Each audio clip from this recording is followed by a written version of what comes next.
Prabowo ngomong apa lagi nih? Assalamualaikum warahmatullahi wabarakatuh. Oke Sam, jadi hari ini saya akan coba membahas terkait dengan ucapan presiden yang kemarin viral terkait dengan upah bawang 700.000 rupiah. Coba kita berhenti sebentar, jangan langsung tertawa, jangan juga langsung membela, dan jangan langsung menuduh. Saya justru ingin mengajak Anda melihat beberapa pernyataan Presiden Prabowo dari sudut pandang yang berbeda. Karena ada satu pertanyaan yang menurut saya menarik. Apakah semua ini benar-benar hanya salah ucap? Atau apakah kita sedang melihat sebuah pola komunikasi yang secara tidak sengaja menghasilkan efek luar biasa?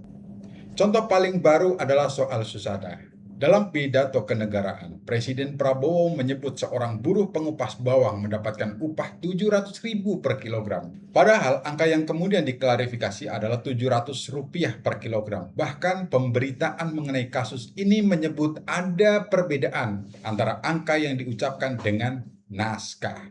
Sekarang coba kita pikirkan, 700.000 rupiah. Angka sebesar itu tentu membuat orang bertanya, benarkah? Siapa orangnya? Kerja apa? Di mana? Dan akhirnya nama Susana menjadi perhatian publik. Media bergerak, warganet mencari tahu, bahkan kondisi kehidupan Susana kemudian ikut menjadi sorotan. Sekarang kita mundur sedikit. Masih ingat dengan momen 10 tambah 6 sama dengan 17. Saat membuka Munas HIPMI di Bandar Lampung, Presiden Prabowo sempat menyampaikan hitungan tanggal 10 dan 6 yang kemudian menjadi bahan perbincangan karena hasil yang disebut adalah 17. Lagi-lagi, satu kalimat, satu kesalahan, tapi efeknya viral.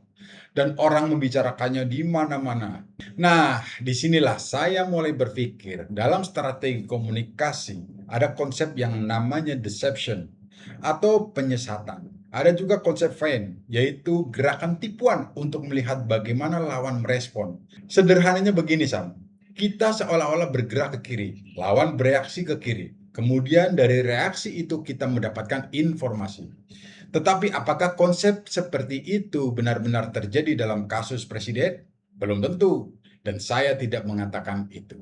Karena kita tidak punya bukti bahwa kesalahan-kesalahan tersebut sengaja dibuat.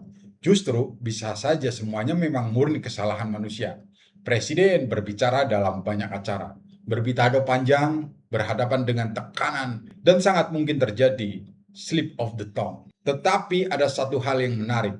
Kesalahan-kesalahan itu mempunyai daya viral yang luar biasa. Coba bandingkan, ketika seorang pejabat menyampaikan kebijakan dengan angka yang benar, belum tentu viral. Tetapi ketika muncul angka yang aneh, publik langsung berhenti. Orang langsung bertanya, media langsung memberitakan, dan algoritma media sosial bekerja. Ini yang menurut saya menarik. Mungkin bukan pertanyaannya, apakah presiden sengaja salah? Tetapi pertanyaannya adalah, mengapa sebuah kesalahan bisa menghasilkan perhatian yang jauh lebih besar daripada pesan utama yang sebenarnya ingin disampaikan?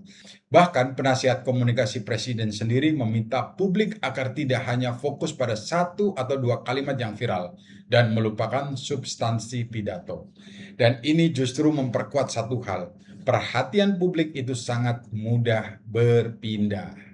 Satu angka bisa mengalahkan puluhan halaman kebijakan. Satu kalimat bisa mengalahkan 1 jam pidato. Dan satu kesalahan bisa membuat seseorang yang sebelumnya tidak dikenal menjadi terkenal dalam satu malam.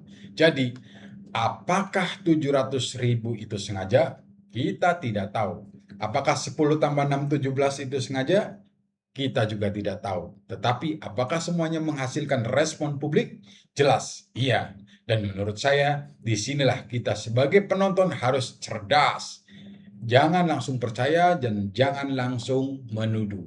Amati reaksinya. Lihat siapa yang mendapatkan keuntungan dari viralnya sebuah isu. Lihat isu apa yang akhirnya tertutup oleh isu baru. Dan lihat kemana arah perhatian publik setelah sebuah pernyataan kontroversial muncul. Karena bisa jadi ini hanya kesalahan biasa, tetapi bisa juga kita memang menyaksikan sebuah fenomena komunikasi politik yang jauh lebih menarik daripada sekedar salah ngomong. Sekarang saya lempar pertanyaan kepada Anda. Menurut Anda, kasus 700.000 dan 10 tambah 6 sama dengan 17 ini murni kesalahan manusia atau ada pola komunikasi tertentu yang belum kita pahami? Tulis pendapat Anda, karena mungkin jawaban terbaik justru ada di kolom komentar.